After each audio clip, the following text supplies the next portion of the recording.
Et ça y est, c'est demain qu'on va célébrer les 1 an du défi Lecture de la Bible de l'aurore au crépuscule. Et je veux te demander si le défi t'a aidé d'une manière ou d'une autre. Mets-moi en commentaire. J'ai déjà eu beaucoup de témoignages, mais si tu peux me dire comment le défi t'a aidé, même courtement, hein, n'hésite pas à le mettre en commentaire. Et franchement, merci encore à tous ceux qui sont là dans le défi. Votre fidélité, waouh! Merci à chaque. Et si tu sais pas c'est quoi le défi, on lit la Bible de la Genèse à l'Apocalypse 10 minutes tous les jours et on a commencé le 1er août 2022. Là, on est dans Jérémie et on va célébrer les 1 an quand même. 1 an de lecture quotidienne. C'est extraordinaire.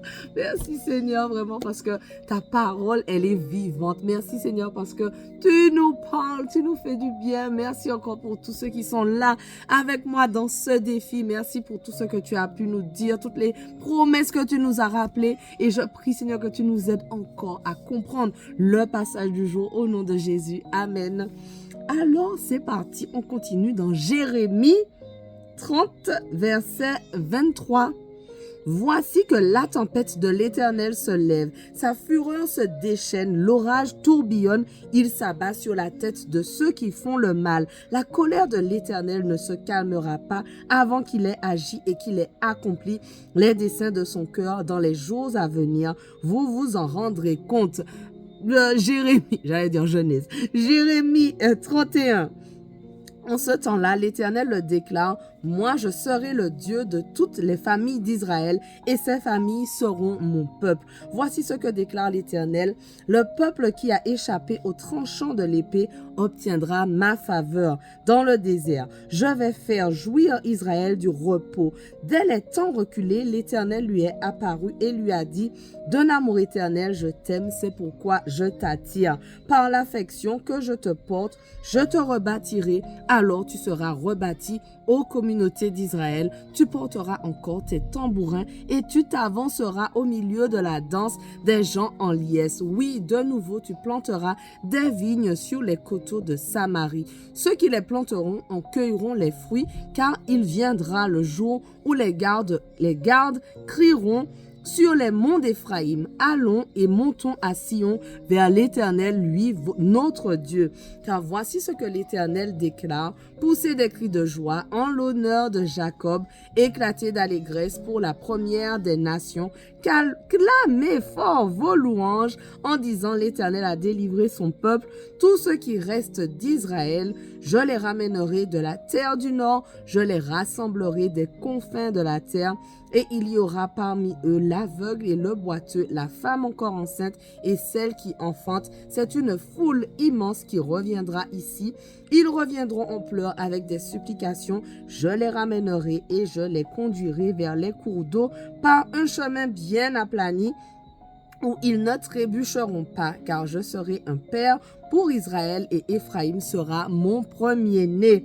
Ô nations, écoutez ce que dit l'Éternel et faites-le connaître dans les îles lointaines et les régions côtières. Dites que l'Éternel qui disperse Israël viendra le rassembler.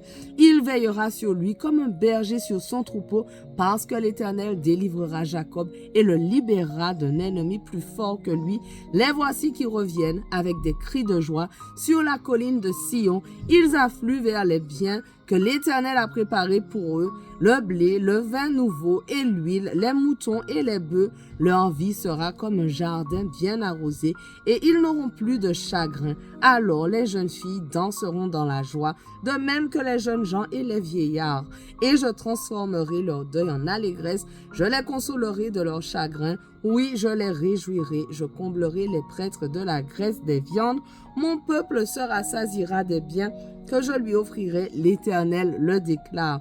Voici ce que déclare l'Éternel. On entend à Rama une voix qui gémit et des sanglots amers. Rachel pleure ses fils et elle ne veut pas se laisser consoler, car ses fils ne sont plus. Voici ce que déclare l'Éternel.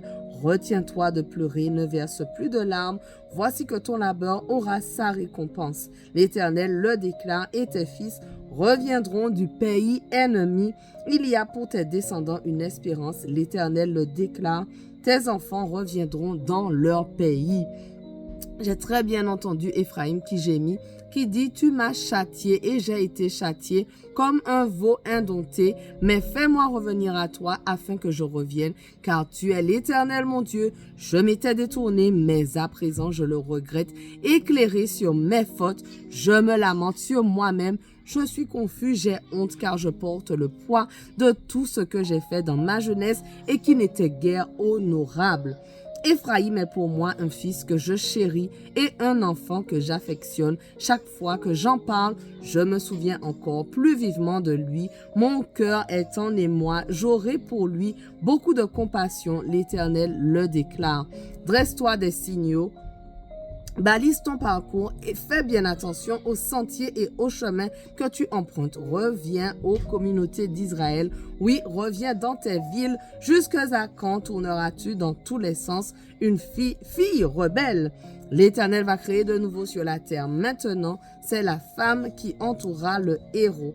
Voici ce que déclare le Seigneur des armées célestes, Dieu d'Israël, quand je restaurerai le pays de Juda avec toutes ces villes, alors on y dira à nouveau que l'Éternel te bénisse, demeure de justice, montagne sainte, et les populations du pays de Juda et de toutes ces villes y habiteront toutes ensemble. Les laboureurs et les nomades qui mènent les troupeaux s'y installeront eux aussi. Je désaltérerai ceux qui sont épuisés, je comblerai ceux qui sont languissants. Puis je me suis réveillé et j'ai ouvert les yeux. Mon sommeil m'avait été agréable. Or le temps va venir, l'Éternel le déclare, où j'ensemencerai les royaumes d'Israël et de Juda, d'hommes et d'animaux, et comme j'ai veillé sur eux pour les déraciner et pour les renverser, pour les ruiner et les détruire, et pour leur faire du mal, je veillerai sur eux pour construire et pour planter. L'Éternel le déclare. En ce temps-là, on ne dira plus ce proverbe, les pères ont mangé des raisins verts, mais ce sont les dents des enfants qui en sont abîmées. Mais chacun périra pour son propre péché. C'est celui qui mangera des raisins verts qui en aura les dents abîmées. Mais des jours vont venir, déclare l'Éternel, où moi je conclurai avec le peuple d'Israël et celui de Juda une alliance nouvelle. Elle ne sera pas comme celle que j'ai conclue avec leur père quand je les ai pris par la main pour les faire sortir d'Égypte, car cette alliance-là, ils l'ont rompue alors que moi j'étais leur suzerain. L'Éternel le déclare. Et voici quelle alliance je vais conclure avec le peuple d'Israël. Après ces jours, déclare l'Éternel, je placerai ma loi au plus profond d'eux-mêmes. Je la graverai dans leur cœur. Moi, je serai leur Dieu. Eux, ils seront mon peuple. Ils n'auront plus besoin de s'enseigner l'un l'autre en répétant chacun à son compagnon ou son frère. Il faut que tu connaisses l'Éternel, car tous me connaîtront, des plus petits jusqu'aux plus grands. L'Éternel le déclare, car je pardonnerai leurs fautes. Je ne tiendrai plus compte de leurs péchés.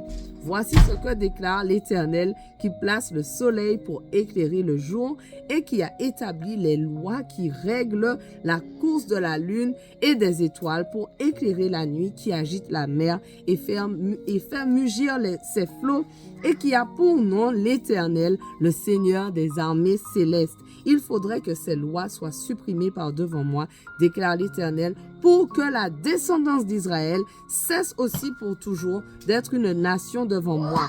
Voici ce que déclare l'Éternel. Si l'on peut mesurer le ciel là-haut, ou si l'on peut sonder les fondements de la terre ici-bas, moi, je rejetterai toute la descendance d'Israël pour tout ce qu'ils ont fait. L'Éternel le déclare. Mais des jours vont venir, l'Éternel le déclare, où cette ville sera de nouveau rebâtie pour l'Éternel, depuis la tour d'Ananéel jusqu'à la porte de l'angle. On étendra encore le corbeau d'arpentage en ligne droite jusqu'à la colline de Gareb, puis on tournera vers Goat et toute la vallée où l'on jette les cendres et les cadavres et tous les champs jusqu'au torrent du Cédron, jusqu'à l'angle où se trouve la porte des chevaux du côté de l'Orient. Tout ce domaine sera saint pour l'Éternel et il ne sera plus jamais arraché ni détruit. Voilà, notre passage du jour touche à sa fin, mais on continue dès demain. On ne lâche rien. Allez, sois bénis.